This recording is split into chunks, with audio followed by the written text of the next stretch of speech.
All right, everyone, welcome back. Did you miss us? Good, because here we are, back for a bonus episode of the New Adjuster podcast.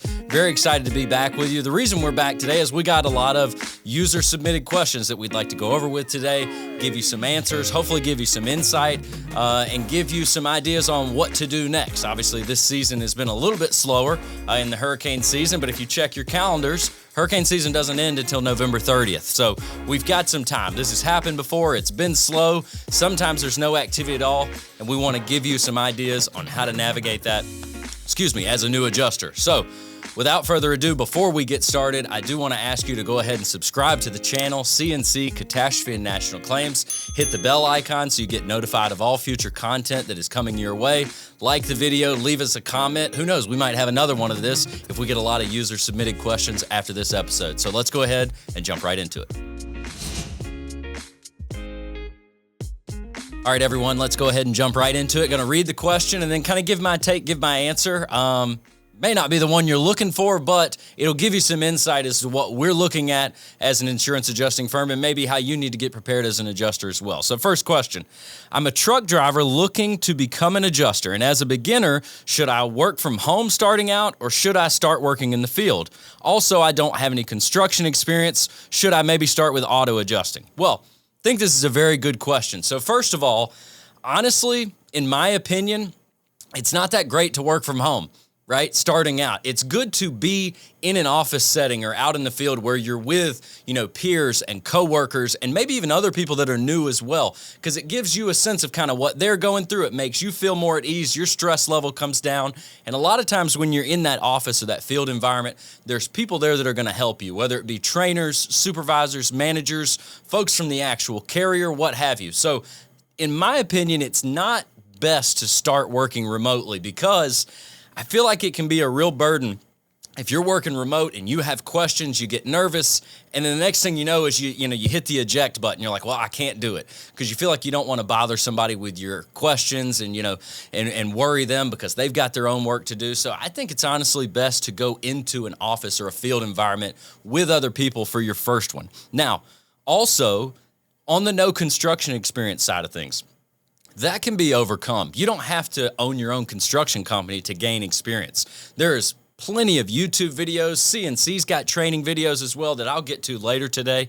But there's plenty of training materials that you can get into as far as getting construction experience, learning about building materials, how things are made, roofs, walls, flooring, what have you. All that is out there. So don't be discouraged by your lack of construction experience. So your last question was, should I start out with auto adjusting? I'm partial to that. I started out with auto adjusting, but it is totally different, from homeowners and flood and things like that, because again, you're talking about a vehicle and a building, two different things. But auto adjusting for me really helped because it got me into kind of the lingo and the verbiage of adjusting, and I really like starting out with that. So to each their own, and hopefully, you'll find the one that best suits you. All right, next question here. As a new independent adjuster, do you get deployed alone or as a crew? Now, this is an excellent question because it can be done both ways. Me personally, I started out as an individual. A lot of people start out as individuals. However, there are some people that work in teams as adjusters or crew, as you said in your question. They'll go out with a group of maybe just 2 people or maybe 4 or 5 people, especially like in a catastrophe, hurricane, big flood, something like that. And the reason why they do that is it doesn't put all the burden on one singular adjuster, right? You can have one person scheduling all the appointments. You can have another that actually goes out and just takes photos. You can have somebody that just goes out and sketches, and maybe somebody that just writes estimates and does paperwork, the customer service side of things, all that. The only issue with working as a crew is if you have multiple people working with an individual insured, they may not know who they're speaking to all the time. They like to have that singular point of contact as opposed to talking to 4 or 5 or maybe even 2 people and understanding who's my adjuster, what are they doing, can create a little bit of confusion. But as a new adjuster, you can get deployed either way. Firms don't necessarily mind if you go as an individual or as a crew or as a team. So that's totally up to you because we have folks at CNC that do that both ways. All right, next question that we have here. Do you have to work for a firm for 2 years before you can get your license, and how do you get into the field? So the first part of that is not true, false, right? You don't have to work for a firm for 2 years to get your license. Anybody can get your license. Jeremiah, who's sitting behind the camera, could log on to NIPR or Circon or something like that. He can get an adjuster's license if that's what he wanted to do and give up, the producing side or the filmography side, right? So anybody can get your license. There's not some prerequisite that you have to have worked for a firm before that. And then how do you get into the field? You just ask the question, right? You just look for the opportunity and you talk to different firms. You get on people's lists, HR lists and deployment lists and things like that, and really just get your name out there. Let them know, hey, this is something I'm interested in. I'd like to work in the field, or I'd like to work in the office, things like that. Go to training classes, get your name seen and get your face seen, right, in person in those classes. All that helps you to be able to get started in this industry. All right, next question here. So with independent adjusting, how do they get contracted out? Do they work for a company such as CNC, but not as an employer? How does that work? So the way I'll answer that question is, as an independent adjuster, and that's the key word there, independent, you are technically a 1099. You're not a W-2 employee. Now I'm a W-2 employee, but I don't go out and adjust claims every day like an adjuster would. So you come in as a 1099, which means typically there's not any insurance benefits or PTO or things like that. However, though, you are contracted out, right, to go work claims. You sign a deployment contract, right, if you go work a big hurricane or a flood or a hailstorm. But even if you're doing daily claims, you sign a contract that basically says, what you get paid, what your commission is, all insurance, E&O, all that kind of stuff. So it kind of gets you going in the insurance industry. But yeah, you technically work for an IA firm, but you're not employed by the IA firm. You can work for multiple IA firms at the same time. We have people that do it now. They work for CNC and a couple other really good IA firms, because there are other good ones out there. I'm not speaking ill about any of them. But we have plenty of adjusters that do work for us and for other IA firms at the exact same time. You just have to be careful. You don't want to overload yourself and take on too many assignments, because what ends up happening is you end up burning those bridges, right? So really what you want to do is not overload yourself. Commit to maybe one that you feel confident in, and then once you really feel good about what you're doing, then you can kind of expand out and take on other firms' work as well. All right, our next question actually came from the episode where we had our CEO, Court Fowler, on. The question was, given that the adjuster has all major Gulf Coast licenses, what are the odds a brand new adjuster gets deployed on catastrophe assignments? Of course, this is impossible to say definitively, but any insight would be helpful. And I agree with that. Nothing is definitive in this industry, right, about who gets deployed and how many claims you get. All of it is, depending on the weather, right? Depending on how much claim volume comes in from that particular carrier or carriers, depending on who your IA firm is. Now, the odds a brand new adjuster gets claims, it's really dependent on the firm, right? It depends on their roster, right? Do they have enough people that they can go without new folks? Any good IA firm, in my opinion, is going to use new folks in a catastrophe. It's the best way to get them into the industry, because there's so many claims and there's so much volume that everything is not as scrutinized. And I feel confident in saying that everything is not as scrutinized in a hurricane, because there's just too many claims to scrub everything with a fine-tooth comb. Now, you have to do a good job. You can't just pay for a roof when it's got one shingle missing, right? Or pay for a whole fence when one slat's been busted out. You can't do that, right? But a lot of the smaller things can get passed through in a bulk type of sense. So again, in my opinion, any IA firm is going to use new adjusters, because adjusters leave the industry all the time, right? They have to replenish that with new adjusters. And if they're not bringing on and letting the new folks eat a little bit, well, then they're going to be out of adjusters eventually, right? They've got to steadily be backfilling those positions, because some people, age out, or they just get out of it for lack of interest, or they take on a new career. They have to constantly be bringing in new adjusters. So new people, yes, you may not be the first one that gets called on a deployment. In fact, I'd be shocked, and that's okay. But you will get called, because if there's enough claims, it is all hands on deck. People always forget this. They say, well, if a big hurricane hits CNC, I want to be on the list. Okay, great. Who's to say 4 other firms don't call you before we call you? and that's totally okay. If you've got work and you can go work for anybody in a hurricane or any catastrophe, go for it. We'd love for you to work for CNC. Any opportunity, though, is a great opportunity in this industry, because if you go somewhere else and you work and you learn things and you kind of perfect your craft, who's to say that in 6 months or a year you don't end up on CNC's roster and we end up using you? So adjusters do that all the time. We've had adjusters in the past where 4 years worth of hurricanes, they've only done 2 for us and they did 2 for another firm. And that's okay. It's a lot of who calls them first. Some adjusters only want to work for certain firms, and that's okay. Maybe they feel confident in the pay structure or the managerial style or the people there, and that's okay too. But again, a long-winded answer is to say new people won't be the first call, but they will get called, because any good IA firm knows that we have to give those new people opportunities, because they may end up being the best people that we actually have. Next question here. After completing my license, I would like to go into staff daily auto claims, as I have a mechanical engineering background. That's impressive. What estimating software would you recommend I learn, and what companies should I target for employment? First thing I'd like to say, staff daily auto claims. Don't pigeonhole yourself, right? I understand that may be what you're exactly looking for, but sometimes you have to go a little bit out of your comfort zone. You may start out as a catastrophe property adjuster, right? And it's only going to help you long term. So all I'll say there is, don't pigeonhole yourself into one thing and one thing that you only want to do. I've had friends try to get into the business, and basically what they say is, I only want to do this, and I only want to go work here, and I don't want to travel this far. Well, again, you're just limiting your opportunities, right? You're not allowing yourself to grow and kind of get your feet wet and see actually what you like. You may think that staff daily auto claims is your thing. Come to find out, it may not be, but you don't know if you limit yourself. So that's all I'll say there.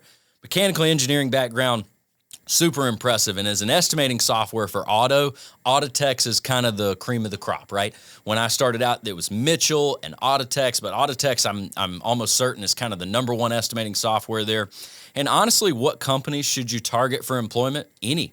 That's one thing I'll say. Any company, any firm that you can target for an opportunity or any kind of, employment as an independent adjuster is a good thing. Don't limit yourself to only certain opportunities, and frankly, don't limit yourself to only certain firms, because there are plenty of good adjusting firms out there. We would love for everybody to come to CNC and work, but realistically, can everybody get claims for CNC? No, but that's why there's other firms, right? Other carriers that only work with certain firms and things like that. So yes, apply to any and all, fill out an application, get on rosters, because you can be on 10 rosters and only one may call you, and that may be the one that you end up working with long term. Happens all the time. So again, don't limit yourself on opportunities, and absolutely don't limit yourself to 1 or even 2 firms. Apply to as many as you can. Now, this next question I really like. As I was reviewing these questions, I really couldn't wait to get into this one. What advice would you give an older person, 51, getting into adjusting? First of all, you're not an older person at 51. Let me be clear about that, okay? Now, honestly, that is a lot of times when people get into adjusting, is when they're, late 40s, 50, early 50s. A lot of times it's a career after a career, right? They've done something for so long and they just kind of got burnt out, or they're getting out of it. Now they'd like to try out this adjusting thing. Or they're married and their kids are grown and off to college and they just want something else, right? They want to do something different. They want to travel, right, and go do adjusting. So 51, honestly, is not considered an older person when it comes to adjusting. A lot of people get into adjusting at that age or even older. So you're not some, outsider in this industry because of your age. Anybody can get into adjusting at any age, really, whether it be 20 or 50 or 65. Anybody can do it. Now, are there certain limitations? Can you get up on a roof at 51 years old? I don't know, because I don't know you personally, but maybe you can and you feel confident, and that's great. So you can do anything that any 20-year-old can do. As long as you've got a little bit of tech savviness, you know how to work around a computer and type, and, you're willing to change. That's another big thing. Even me, I'll be 35 next week. I feel like the older I get, the less I want to change things, right? But sometimes you have to. So as long as you're willing to adapt and change to that kind of growing environment that we're in, and you're able to physically do the job of maybe field adjusting, or hell, maybe you just want to be a desk adjuster, right? You sit there, you write your letters, you issue your payments, you're doing a lot of customer service work, you're talking on the phone. Anybody can do that, right? There's no age limit on that. So again, you are not in an age where you're on the outs, right? Anybody can get into adjusting. So, and honestly, as an advice, I would leave it at that. Be willing to change, be decent. I'm not saying you got to be a genius on the computer, right? But be able to, work your way around a computer system and just be willing to learn. That's the biggest thing. If you think, I don't know, I really don't want to dive into that, or I don't want to spend the time it takes to learn this or master that, it's going to be more difficult for you. And that doesn't matter what your age is. Moving along here. Next question. I've been in the insurance field, the medical insurance field, for approximately 25 years. I recently enrolled in an all lines adjuster course in Florida. What's my best step to get into the business?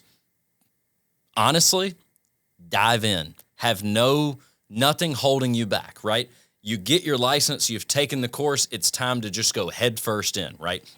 Start calling firms, start getting on lists, right? Deployment lists, HR lists, filling out applications, things that we kind of mentioned before, but also the thing I'm a huge kind of proponent of is train. Learn as much as you can about adjusting. The more you know, the better off you'll be, because when you do get deployed, all that terminology and all that, it doesn't overwhelm you. It doesn't stress you out because you've seen it, you've learned it, you've kind of conditioned your mind to know what this means and when does that come into play. Will you know everything when you get deployed? Absolutely not. There's no question about it. But as a newer adjuster, and again, you've been in the medical insurance field for a long time, so some of that, terminology, verbiage may actually cross over, right? There may be some carryover there. So it's not all brand new to you, which is a good thing because it gives you a little confidence going into it. But honestly, the biggest thing and the best way to get into the business is just to go all the way in. If you kind of dip your toe in the water, you may sell yourself short. Go all in. Talk to those firms, get in some training classes, get additional licenses if it's something you're interested in, right? But Florida, if it's your resident, obviously you have to have it first. But even if it's not your resident and you've got a different, like mine is Alabama, Florida is the next best one to have by far. Question here from Craig's episode. Do I need to get an LLC before I can start working as an independent adjuster? And if so, do I need to get all non-resident licenses under that LLC or under my own name? So I'll be the first one to say I actually called one of our HR reps before filming this podcast to get the best answer for this. So shout out to Kim. You do not need to get an LLC to work as an independent adjuster because you as the individual are the independent adjuster. Now, for tax purposes, if you want to have an LLC and all your taxes and your earnings filed under that, it's a totally separate question, and that is going to be something you're going to want to talk to the firm's accounting department about. How do they handle that? How does that work? Is that best for you? Those types of things. But honestly, the biggest answer to this question is when you say, do I need to get all non-resident licenses under the LLC or under my own name? You are actually not even able to get licenses under an LLC. Your license has to be under an individual name like Murphy Buggs or Jeremiah Long or whoever it may be. So your licenses have to be under your name, cannot be under an LLC. But an LLC for tax purposes may be something you want to do. You just really have to, discuss that with the accounting department of wherever you're going to end up working, and they'll be able to kind of walk you through that question and really the answer that you're looking for. Next question, CNC training. How do I get access to that? Can you give a general update on the training program? Multiple questions about training at CNC. Really just want to get more news about it. So first thing I'll say is at CNC, we train somebody, right? Whether it's external folks or internal folks all year long. As a matter of fact, we've got Xactimate training going on this week with our internal staff on the flood side. It's changed names a bunch of times, but Symbility, CoreLogic, Cotality, I think is its newest name now. We've got that going on for our property field adjusters right now that are currently out doing, working daily claims. So our training never stops. It goes year round. Again, whether we're doing our field staff or our internal staff, or prospective staff, whether it be desk or field, for training classes and things like that. So really when it comes to our training, again, although it goes on year round all the time, as an independent adjuster and maybe as a new adjuster, what you're asking is how do you get access to it, right, as a prospective adjuster? So currently right now, our CMS, or our claims management system, where all of our data is housed, is kind of going through a facelift right now. So we are kind of transitioning or moving over to a newer, fresher, more unique platform for us. And what will happen is our training platform will be directly integrated with our new CMS, again, claims management system. Whereas used to, it had its own independent website where people could access it and things like that. What we want to do now is just make it easier for our adjusters, kind of tie them both together so that way as they train, they're in one website, and as they work claims, they're in that same exact website. We're also going to have it as, kind of a built-in requirement for deployment that you have to take certain classes in order to be deployed. And that's really twofold. It's good for you, right? So that's something that you've learned and you've taken and you've trained on before you get deployed. It kind of gets you ahead of the game, but it's good for us too, because we know that as CNC, whenever we deploy people, we know we've got the right people deployed based on what they've learned and what we've actually taught them. So I would anticipate that happening very soon, maybe even before the end of the year, that kind of facelift that I talked about is all done and that all gets integrated. I know me personally, I've added probably 100 different articles, help articles in our new CMS and our learning platform. So, and Craig obviously has done the same as well. So that is being built up even as we speak. Probably somebody out there is adding articles and training classes to it. So good stuff. And all that is, going to be obviously open to you as new prospective adjusters. Now, we do have a couple questions that got submitted here. More generic questions, maybe weren't even on a specific episode, but they got submitted by some listeners. So the first one, what should adjusters, both new and experienced, be doing when there's no hurricanes or no work? So experienced people know about this, right? Because not every year does a hurricane happen.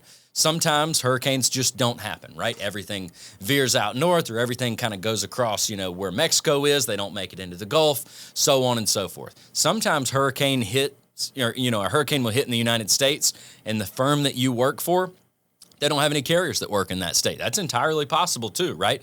Obviously, your big ones are Florida, Texas, really that Gulf Coast kind of stretch, New York, New Jersey. But sometimes the firm you work for doesn't, they don't service any carriers in those areas, and that is possible. But as new adjusters, don't get discouraged, right? This happens, but then again, it can happen the exact other way. Last year here at CNC, we had 3 hurricanes in the span of about 6 weeks, and 2 of them hit the same city, right? So, I mean, you can get either side of kind of the spectrum there, right? You can get years where it's super busy. You can get one year where there's one huge storm, like we had Hurricane Irma back in 2017, and that thing lasted us 6 months, right?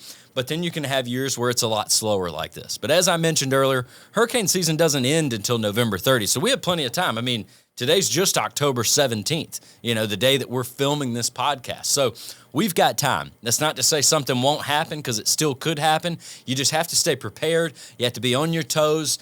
Basically don't let your guard down, because as soon as you do and you start planning, holiday travel, right, for Thanksgiving and Christmas and things like that, before you know it, that hurricane will be in the Gulf. So you just got to stay diligent, stay prepared, keep everything in line, your tools, your softwares, keep them up to date.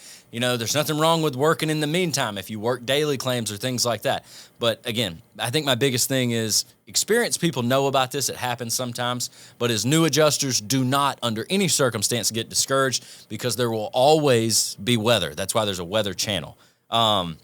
Next one here. How much money do you recommend an adjuster save up before getting deployed? It's tough to say, honestly. So as new adjusters, there's certain things you just have to have up front, right? As far as licenses and equipment and things like that, especially as a field adjuster, and that's kind of what I'll speak to here. But as far as saving money up for before a deployment, one thing, I give a lot of credit to CNC. They helped me out with this, and other people, not just me.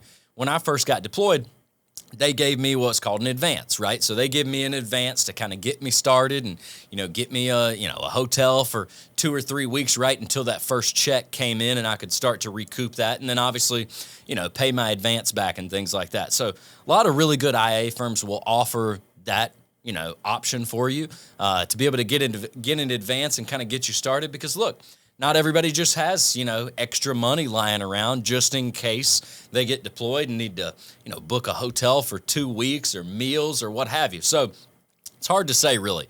I don't want to necessarily put a certain amount on it because everybody's different.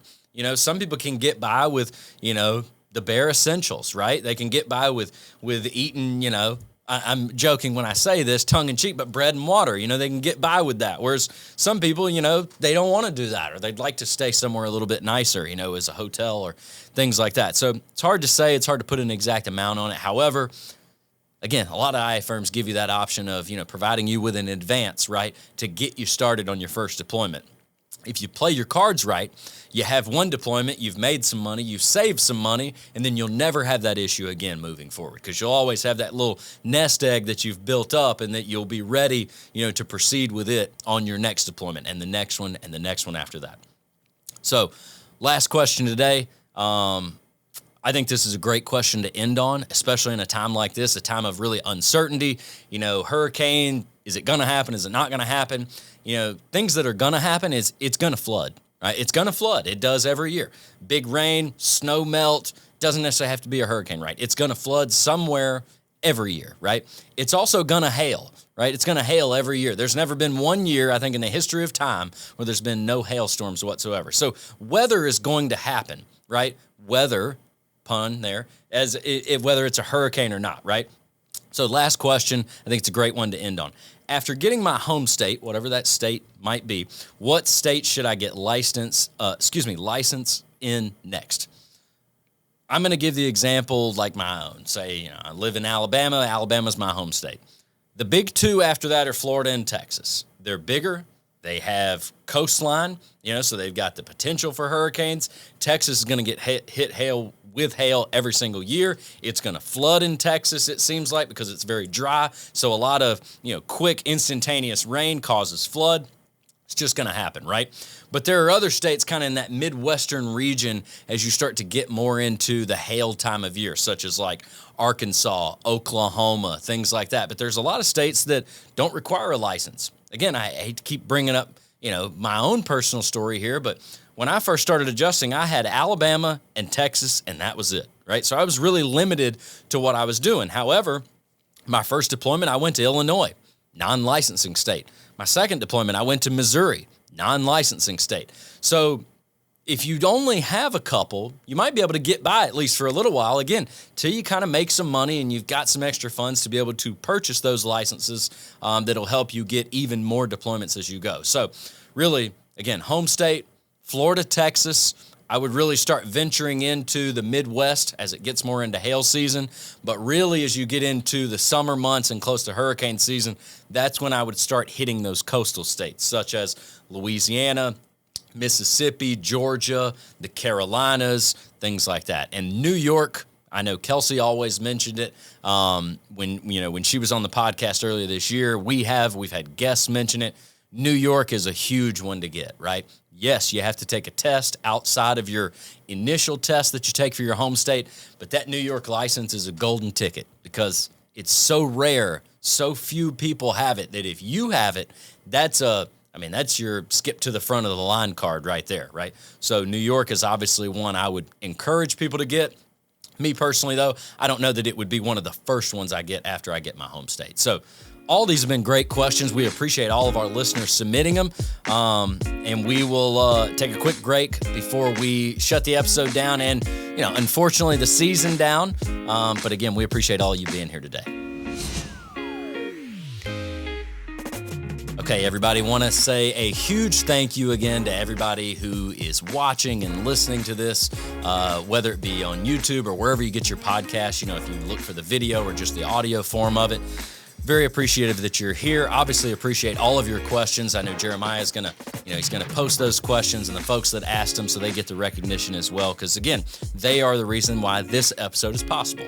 If you have questions that kind of spurned off of this one, leave them below. Leave them in the comments, right? Who knows? Maybe we have a second bonus episode based off new questions that we get.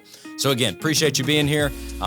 Look forward to seeing you next time, whenever that might be, whether it's new season or another bonus episode. As always, my name is Murphy Buggs, signing off.